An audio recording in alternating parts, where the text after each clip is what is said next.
Hello guy, how are you? زه نن تاسو ته د کوډ باندې ویډیو جوړوم او دا ډېر اهم دی. کوډ هیب او کوډ بی او کوډ هیب بین. زه دا تاسو ته نن کلیر کوم چې تاسو کله هم چېرته ریډینګ کوئ، که هغه اخبار وي، که هغه کتاب وي، که هغه څه ناول ماول وي، تاسو چې ریډینګ کوئ نو دا به تاسو ته ډېر مدد درکوي. تاسو به لکه سنټنس به صحیح طریقې سره پیژنئ او معنا به هم صحیح طریقې سره پیژنئ چې دلته د کوډ څه معنا ده. ها، زه تاسو ته دلته ما یو لیکلی دی کین ما تاسو د دې دپاره لیکلی دی چې کین څه ته وایي که نه. دې کې یو لاجیک پروت دی چې کین څه ته وایي. په کین باندې چې تاسو پوه شئ نو کوډ به بیا تاسو صحیح. کین مې تاسو ته دې دپاره راوړی دی. کین ابیلیټي ان پریزنټ، لکه په موجوده حالت کې چې کم کار لکه قابل وي د کېدلو نو کین هلته موږ استعمالولی شو. لکه موږ وایو چې دې جملې ته ګورئ، زه لوبه کولی شم نو دلته آی کین پلی. ټیک شو. لکه زه قابل یم د لوبې، کین دلته رالی، ابیلیټي رالی که. داسې هم تاسو ویلی شئ I am able to play. زه قابل یم د لوبې. لکه زه لوبه کولی شم، هغه لوبه کولی شي. he can play داسې هم ویلی شئ. ټیک شو. ها، کوډ ته ګورئ. کوډ ابیلیټي ان پاسټ یعنې تیر وخت، پاسټ ټینس چې کوم دی هغې کې چې کوم لکه ابیلیټي یعنې قابلي د یو شي نو هلته کوډ تاسو استعمالولی شئ. لکه په تیر شوي وخت کې نو یو کار چې کیدی شي یعنې ممکن یې د قابل د کېدلو نو هلته تاسو کوډ استعمالولی شئ. نو ابیلیټي ان پاس کې ورته ګورئ I could play. ما لوبه کولی شوه. صحیح شوه. ما لوبه کولی شوه یعنې زه قابل یم د لوبې نو کوډ مې راوستوی. کوډ لکه داسې هم تاسو ویلی شئ I was able to play. لکه زه قابل یم د لوبې کولو. صحیح ده. دلته لکه داسې هم تاسو ویلی I was able to play. نو تاسو چې کوډ کله استعمالوئ دلته نو I could play. لکه تاسو سپیکینګ کې خو ستاسو خپله خوښه ده چې کوډ وایئ که کم یې وایئ که ایبل وایئ که څه شی وایئ، کار څه وایئ هغه ستاسو خپله وایئ. کله چې تاسو ریډینګ کوئ اول ته بیا راغلی چې I could play, we could play نو بیا تاسو هلته به تاسو پوهیږئ په معنا باندې چې دې څه مطلب دی. ټیک شو. دې دپاره ته په واضحه ایکسپلین کوم ده. ها، دې ته ګورئ I could go to America. زه امریکا ته تلی شوم. ټیک شو. زه امریکا ته تلی شوم. پاس وه خبره ته کوم. اوس زه تاسو ته دا وایم لکه نیګیټیو کې I could not go to America. زه امریکا ته نه شوم تلی. ټیک شو. نیګیټیو شو. سوالیه به څنګه وایي؟ سوالیه به داسې وایي could I go to America. ولې زه امریکا ته تلی شوم. ټیک شو. نو دلته به سوالیه دا چې could I go to America. ها، اوس تاسو کوډ هیب ته ګورئ. کوډ هیب دوه قسمه استعمالیږي. یو کوډ هیب دی چې ما سره کېدلی شو، یعنې ما سره کېدلی شو، ما سره موجود کېدلی شو. لکه زه وایم ما سره پین کېدلی شو. یو کنسیپ یې دا دی. او بل کنسیپ یې دا دی لکه زه پلانکې جوړېدلی شوم، زه ډاکټر جوړېدلی شوم، زه انجینیر جوړېدلی شوم. لکه جوړ شوی نه یم خو لکه جوړېدلی شوم دا هایپوتیتیکل کیس دی. نو دلته به د ورب دریم پام به لګي. د ورب به دریم پام لکه د کار به دریم پام به لګي په هایپوتیتیکل کې. ټیک شو. اوس زه تاسو ته سنټنس وایم کوډ هیب کم لکه ما سره پین کېدلی شو، ما سره بوک کېدلی شو. زه تاسو ته وایم سنټنس کې I could have a pen. ما سره پین کېدلی شو. ټیک شو.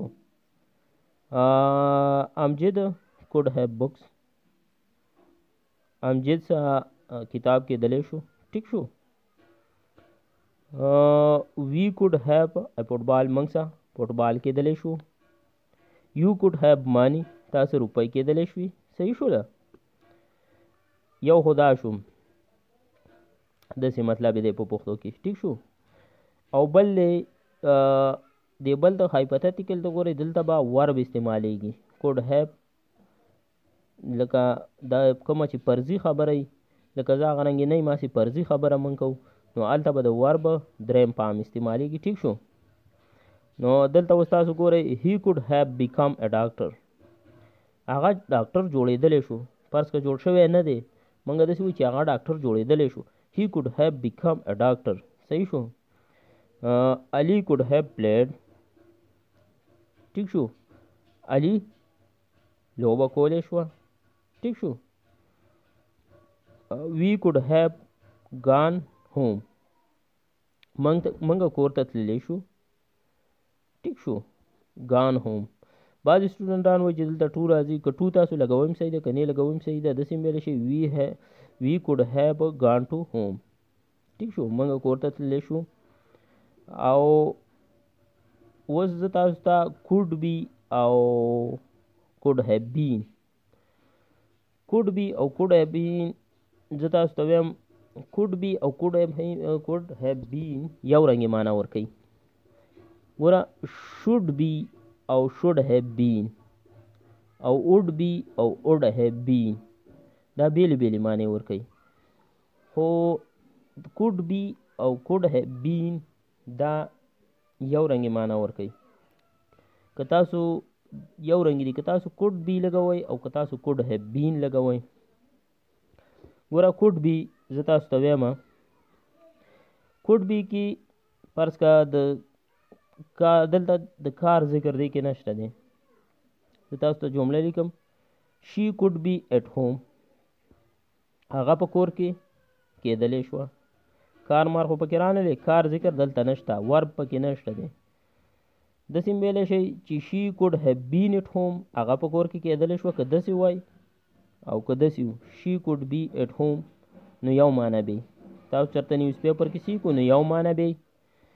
داسې اوس دې بل ته ګورئ Ali could be in school علي په سکول کې کېدلی شو. داسې هم ویلی شي Ali could have been in school داسې هم ویلی شي.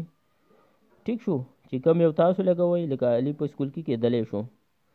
ها بل سینس چې د دې could be او could have been دی هغه پیسي وایس دی. پیسي وایس کې به چې کله could be یا could have been راشي نو د کار به ورسره دریم پام لګي د ورب به ورسره دریم پام لګي. نو I could be sent ما سینډ کولی شو ټیک شو. could be sent دریم پام رالی. داسې ویلی شي I could have been sent ما سینډ کولی شو ما لیږلی شو. ټیک شو. داسې ویلی شي چې ما لیږلی شو. ها د بل سنټینس ته ګورئ Ali could be beaten علي وهلی شو. داسې ویلی شي چې Ali could have been beaten علي وهلی شو. داسې ویلی شي. تاسو چې کم یو لګوئ دی کې که could have been لګوئ که could be لګوئ نو پیسي وایس کې به اوسه د ورب دریم پام لګي.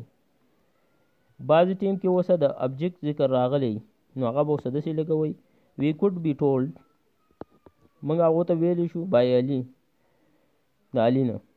ټیک شو. موږ هغو ته ویلی شو د علي نه یا داسې هم ویلی شي we could have been told by Ali چې کوم یو تاسو وایي تاسو ویلی شئ.